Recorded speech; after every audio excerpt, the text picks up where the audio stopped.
দক্ষিণ পশ্চিমাঞ্চলের জেলা চুয়াডাঙ্গা, মেহেরপুর ও ঝিনাইদহ একসময় কৃষি নির্ভর থাকলেও এখন তৈরি হয়েছে ব্ল্যাক বেঙ্গল ছাগল, গারল ও দুম্বার খামারের নতুন সম্ভাবনা। সনাতন পদ্ধতির বাইরে আধুনিক ব্যবস্থাপনায় গবাদি পশুর পালন হচ্ছে এখন। প্রকল্পের মূল প্রাণ হল তৃণমূল খামারিরা। ৩ জেলায় গড়ে উঠেছে প্রায় ৪০০টি ব্ল্যাক বেঙ্গল ছাগল ও ৩৫০টি গারলের পারিবারিক খামার। সাফল্য এসেছে দুম্বা পালনেও। এতে অনেক পরিবারের মাঝেই এসেছে আর্থিক সচ্ছলতা। ৮ থেকে ৯ বছর দুম্বা লালন পালন করি, ছাগল দুম্বা। তো দুম্বাগুলা আমরা স্বাভাবিক ছাগলের যেসব খাবার দিই সেই সব খাবারই খাইয়ে এদের লালন পালন করি। তো এদের আমাদের এই আবহাওয়ায় রোগ বালাইও কম দেখি। আর আমি খাবার দিই সকালে ঘাস, এই দানাদার খাবার দিই, ভুসি আর হচ্ছে ভুট্টা ভাঙা। বেঙ্গল ছাগল পুষি, এর মধ্যে আমার সংসারটা বছরে চলে যায়। ছেলে পিলে আসে, নাতি পুতারে তাদের আদান প্রদানকে রোগ শোক আমি এর ভিতরে চলতে পারি। ৭-৮ বছর ধরে ছাগল পালন করছি। আমার চাহিদা মতন আমি পালন করছি, কিন্তু আমি হলো দেখা যাচ্ছে কি যে আমার ছেলেগুলো 2টো ছেলে আছে, এরা পড়াশোনা করছে। আমার এগুলো বেচা কিনা করে আমি এবার চাহিদা পূরণ করতে পারি।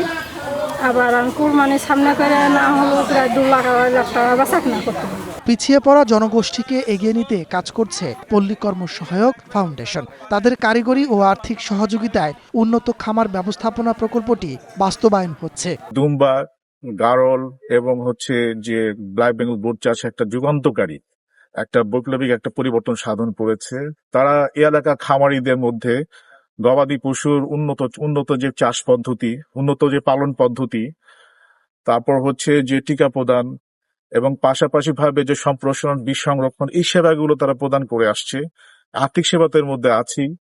তা এই সেবাগুলো প্রদান করার ফলে যেটা হয়েছে যে খামারিদের উৎপাদনশীলতা বৃদ্ধি পেয়েছে, তাদের যে ব্যয়, সে ব্যয় কিন্তু কমে আসছে। এখানে আমরা খুব স্বল্প আকারে চেষ্টা করে বিগত 4-5 বছর একটা স্টেবল জায়গায় নিয়ে আসছি। এখানে আমরা দেখছি যে অল্প একটু জায়গা যদি আমরা একটু মরুভূমির আবহাওয়া তৈরি করতে পারি এবং বাকিটা আমাদের যেই ন্যাচারাল বনভূমি আছে সেখানেই আমাদের গরু, ছাগল বা ভেড়া যে জাতীয় খাবার খায়, ওই খাবার খেয়েই ওরা ওদের জীবিকা বেঁচে থাকতে পারে। পাশাপাশি রোগবালাইও তুলনামূলকভাবে ধীরে ধীরে কমে আসছে, এখন অনেকটাই স্টেবল পর্যায়ে চলে আসছে। আর আমরা আশা করি কমিউনিটি পর্যায়েও এখন এই দুম্বাটা চাষাবাদ করে বাংলাদেশের দুম্বা চাষটা জনপ্রিয় করে। আসন্ন কোরবানির ঈদকে সামনে রেখে প্রস্তুত করা হচ্ছে সুস্থ সবল পশু। সরাসরি খামার থেকে বিক্রির সুযোগ থাকায় নেই মধ্যস্বত্বভোগীদের দৌরাত্ম্য। ফলে লাভের পুরো অংশই পাচ্ছেন খামারিরা। One national desk.